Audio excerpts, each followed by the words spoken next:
कैसे हैं आप सभी लोग। वेलकम है, स्वागत है आप सभी का हमारे यूट्यूब चैनल में। पेंशनर्स, कर्मचारियों और फैमिली पेंशनर्स के लिए 8वें वेतन आयोग पर बहुत बड़ी इन्फॉर्मेशन देने वाला हूं। साथ ही साथ एक और बड़ी इन्फॉर्मेशन है जिसमें मैं बताने वाला हूं कि आपके इसमें चेयरमैन मेंबर्स वगैरह कब इसमें शामिल किए जाएंगे या कब इसकी कमेटी का गठन किया जाएगा। और इसके अलावा 8वें वेतन आयोग पर जो यूनियंस को एक लेटर लिखा गया था, जो आप सामने भी देख पा रहे हैं, जिसमें उसके TORs यानी कि टर्म ऑफ रेफरेंसेस जितने भी थे, और यानी कि एक सजेशंस जो गवर्नमेंट ने यूनियन से मांगे थे, NCJCM से, वो आ चुके हैं। आप सामने स्क्रीन पर देख पा रहे हैं, यहाँ पर वो भी आ चुके हैं। और आने के बाद में उसमें बहुत सारी चीजें उन्होंने भेजी हैं कि गवर्नमेंट इन चीजों को शामिल करे। क्या क्या चीजें हैं और क्या क्या उन पर बात हो सकती है, या क्या क्या उस सारी चीजों में शामिल किया जा सकता है, उस पर भी हम यहाँ पर बात करेंगे। तो ये वीडियो बहुत ही इंपॉर्टेंट आप सभी के लिए होने वाला है, इसलिए इस वीडियो को पूरा लास्ट तक देखिएगा। और अगर चैनल पर पहली बार आए तो चैनल को फ्री में सब्सक्राइब जरूर कर लीजिएगा। सब्सक्राइब के ब्लैक बटन को प्रेस करके साथ ही साथ आप हमारी वीडियोस की लेटेस्ट इन्फॉर्मेशन के लिए बेल आइकन को यानी घंटे के निशान को प्रेस करना बिल्कुल मत भूलिएगा। तभी आपके पास हमारी वीडियोस की लेटेस्ट इन्फॉर्मेशन आ पाएगी और आप हमारे वीडियोस को इसी तरीके से आगे भी वॉच कर पाएंगे।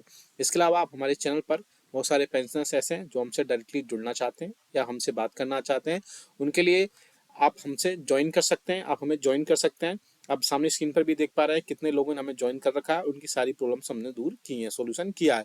तो आपको जुड़ने के लिए बस इतना सा करना है, आपको उस चैनल को सब्सक्राइब करना है, फिर उसके बाद में ज्वाइन बटन पर क्लिक करना है और मात्र 29 रुपीज़ का पेमेंट करके वहाँ से आप हमसे जुड़ सकते हैं। और आपकी जो भी प्रॉब्लम्स हैं पेंशन बेनिफिट से रिलेटेड या फिर अदर, वो हमसे विद इन 15 मिनट के अंदर आपको वहाँ पर सोल्यूशन उसका कर दिया जाएगा। चलिए सीधा न्यूज़ पर लेकर चलते हैं। आप सामने देखिए 23 जनवरी को मिनिस्ट्री ऑफ पर्सनल यानी DOPT की तरफ से एक इम्पोर्टेंट लेटर लिखा गया था, जो मैं अपने प्रीवियस वीडियोस में बताया था, सेक्रेटरी स्टाफ साइट NCJCM को। और उसमें बोला गया था कि 8वां वेतन आयोग बनाया जा रहा है या उसका गठन किया जा रहा है, उसका गठन का डिसाइड कर लिया गया है।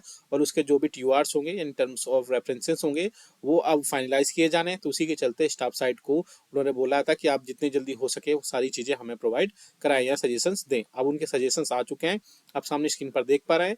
3 फरवरी 2025 का यह लेटर है जिसमें सारी चीज़ें आई हुई हैं। अब इसमें कौन कौन सी चीजें और भी है आई हुई हैं, उस यहाँ पर हम बात करेंगे। मैं आप देख सकते हैं कि कमेटी उन्होंने अब बनाई थी, स्टैंडिंग कमेटी, और उसके बाद में उन्होंने सारे जो भी सजेशंस हैं गवर्नमेंट के वो सारे उन्होंने पेश कर दिया है। आप सामने स्क्रीन पर भी देख पा रहे हैं, जिसमें पहला सजेशंस दिया है उन्होंने। आप देख सकते हैं मैं इसमें बहुत सारे सजेशंस दिए गए हैं, मैं जो इंपॉर्टेंट सजेशंस है उनकी यहाँ पर बात करने वाला हूँ। जिसमें सबसे इंपॉर्टेंट सजेशंस होने वाला है, जिसमें आप देख सकते हैं D नंबर का जो पॉइंट सामने स्क्रीन पर दिख रहा है। इसमें बोला गया है कि 8वें वेतन आयोग में जो level 1, level 2, level 3, level 4, level 5 और लेवल 6 को आपस में मर्ज कर दिया जाए। और लेवल 6 से ही स्टार्ट, लेवल मतलब जब 8 CPC आए तो लेवल 6 को ही लेवल 1 वहां पर समझा जाए, यानी कि जो लेवल 6 का बेसिक पे है इस टाइम पे, उसको लेवल 1 के इक्वल वहां पर किया जाए। सपोज करिए कि अगर लेवल 1 की जो पेंशन है आपको फिर जब 8 CPC आ जाए तो वहाँ पर लेवल 6 का के इक्वल के आपकी पेंशन मिले, तभी जाके बढ़ोतरी वहाँ पर हो जाएगी। सपोज आप क्योंकि इसमें लेवल 1 चाहे आप लेवल 2 में हो, चाहे आप लेवल 3 में हो, चाहे आप लेवल 4 में हो, चाहे लेवल 5 में हो, और लेवल 5 से नीचे जितने भी है उन सबको मर्ज कर दिया जाए और लेवल 6 तक वहाँ पर उसको लाया जाए। तो ये एक बहुत अच्छा यूनियंस की तरफ से एक अच्छा प्रपोजल सरकार से दिया गया है, जो कि बहुत इंपॉर्टेंट है। क्योंकि ऐसा होता है तो मिनिमम बेसिक आपकी समझ ली कि 44,000 के आसपास कर्मचारियों की बेसिक बनेगी। साथ ही साथ जो पेंशनर्स की काउंट होने के बाद जो भी 8 CPC आएगा उसके हिसाब से वहां पर उनकी पेंशन बनेगी, जिसमें काफी ज्यादा बढ़ोतरी होने की उम्मीद है अगर ऐसा होता है तो। आप देख सकते हैं इसके अलावा पॉइंट नंबर E जो यहाँ पर आप देख सकते हैं ये भी इंपॉर्टेंट है, जिसमें बोला गया है कि किसी भी सेंट्रल गवर्नमेंट एम्प्लॉइज के टाइम बाउंड प्रमोशन होने चाहिए और कम से कम 5 प्रमोशन उनके अपनी पूरी प्रमोशनल हिराकी में 5 प्रमोशन कम से कम किए जाने चाहिए, जो कि एक बहुत अच्छा प्रपोजल गवर्नमेंट की तरफ से दिया गया है।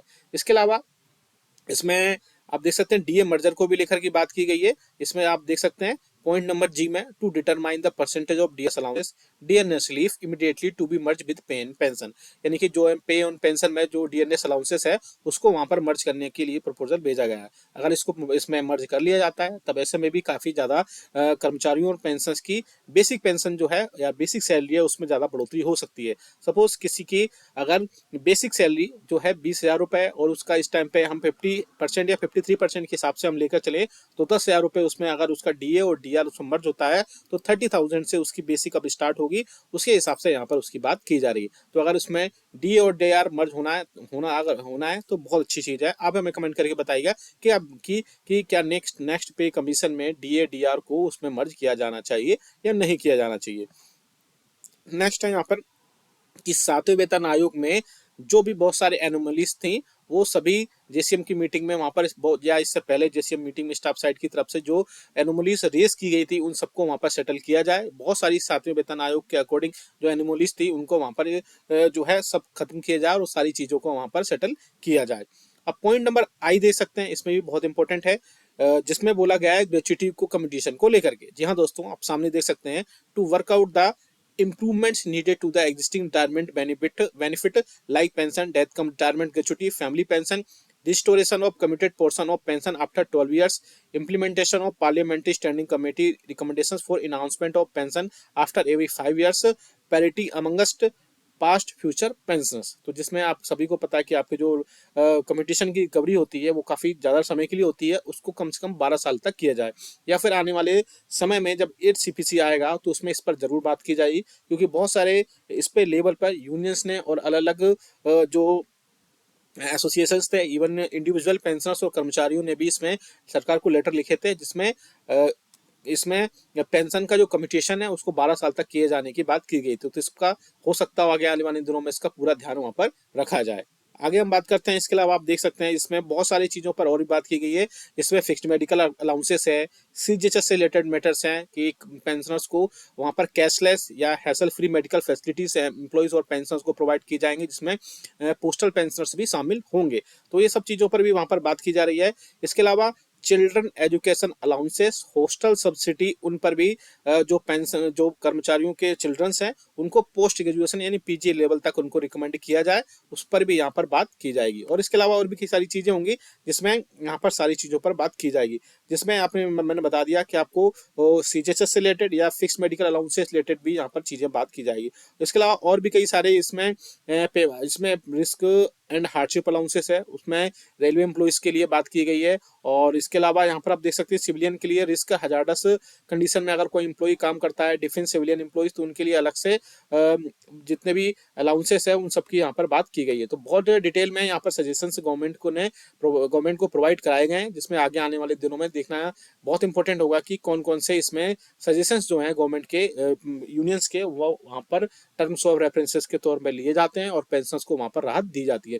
जिनमें सबसे अच्छा मुझे इस टाइम पे लगा जिसमें DA और DAR को मर्ज किया जाना चाहिए बेसिक में। साथ ही साथ इसके अलावा जो लेवल 1 से लेकर के लेवल 6 के कर्मचारी और पेंशनर्स हैं उन सबके बेसिक को करके लेवल 6 तक लेके आना चाहिए। इसमें भी पेंशनर्स के लिए काफी ज्यादा राहत की उम्मीद है। इसके अलावा फिक्स्ड मेडिकल अलाउंसेस, CGHS के लिए हेसल फ्री और cashless treatment, hardship allowances, risk allowances और भी कई सारे इसमें अभी चीजें ऐड होंगी अभी आगे जाके इसमें, तो वो सब चीजें आगे आने वाले टाइम में क्लियर हो जाएंगी। साथ ही साथ बात करते हैं कि जल्द से जल्द अब इस 8 CPC में एक कमेटी, क्योंकि अभी संसद का टाइम चल रहा है, तो संसद में क्वेश्चन रेस किया गया था, इसमें पूछा गया था कि पेंशनर्स और कर्मचारियों के लिए 8वें वेतन आयोग का गठन क्या किया गया है, तो उन्होंने आंसर दिया हाँ किया जा चुका है, डिसाइड कर लिया गया है। साथ ही साथ एक इसमें जो कमेटी का एक गठन किया जाना उसको जल्द से जल्द वहां पर कंप्लीट कर लिया जाएगा और उसके रिकमेंडेशन सरकार को दे दिए जाएंगे। तो आगे आने वाले समय में सारी चीजें बहुत ज्यादा इंपॉर्टेंट होंगी और इंपॉर्टेंट होने के साथ वहां पर सारी चीजें क्लियर हो पाएंगी,